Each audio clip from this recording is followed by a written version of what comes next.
Hello दोस्तों, स्वागत है आपका मेरी एक नई वीडियो पे। आज की इस वीडियो में हम पीडीसी के बारे में चर्चा करेंगे। जानेंगे कि पीडीसी क्या होता है और इसके क्या यूजेस हो सकते हैं। तो सबसे पहले पीडीसी का फुल फॉर्म होता है पोस्ट डेटेड चेक, है ना। इसे हम अच्छे से समझने के लिए मैं एक एग्जांपल की सहायता से आपको समझाना चाहूँगा।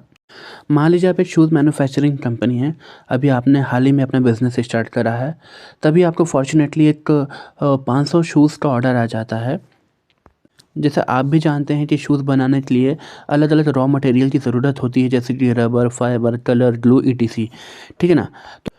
तो अब अगर आपको 500 शूज़ बनाने हैं तो आपको लगभग 8 टन रबर की ज़रूरत पड़ेगी। तभी आप एक रबर मैन्युफैक्चरिंग कंपनी से डील करने जाते हैं। तभी सामने rubber manufacturing company 8 ton rubber के अगेंस्ट में 5 लाख रुपए की डिमांड करता है। अब चूँकि आप नए मैन्युफैक्चरिंग कंपनी हैं, आपके पास इतना फंड नहीं है, तो आप उसे 3 लाख रुपए कैश दे देते हैं और बाकी के 2 लाख को आप 1 महीना बाद जब आपका प्रॉफिट हो जाएगा तब देने की बात करते हैं। अब चूँकि सामने वाली कंपनी मार्केट में काफ़ी लंबे समय से है और वो काफ़ी स्मार्ट है, इसलिए वो आपसे उधार सौदा नहीं करना चाहेगी।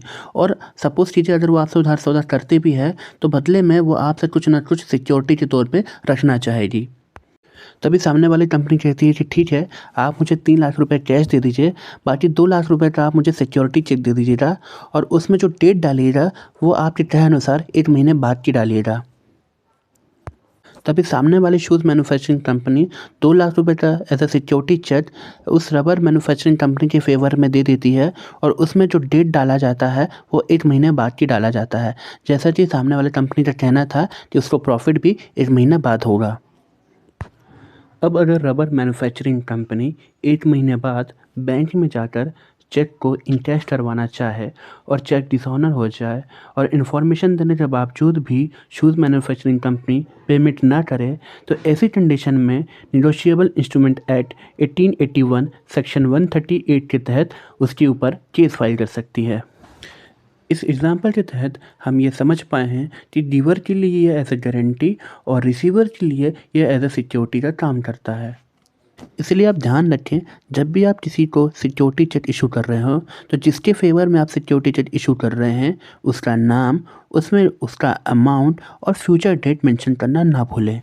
अब आपने एक चीज़ देखी होगी कि जब भी कभी आप किसी कंपनी से लोन ले रहे होते हैं तो सामने वाली कंपनी आपसे कोई सिक्योरिटी चेक रिसीव करती है। उस सिक्योरिटी चेक में खाली कंपनी का नाम मेंशन होता है लेकिन अमाउंट और डेट मेंशन नहीं होती है। ऐसा क्यों होता है, आइए इसे भी समझते हैं।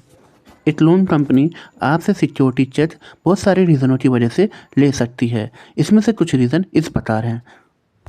सपोज़ कीजिए कि फ्यूचर में कुछ रीज़न्स की वजह से आपके ईएमआई का ऑटो डेबिट नहीं होता है, तो उस केस में यह पीडीसी काम आता है। या तो कभी कंपनी को आपसे एडवांस ईएमआई लेनी होती है तो उस केस में भी यह चेक काम आता है।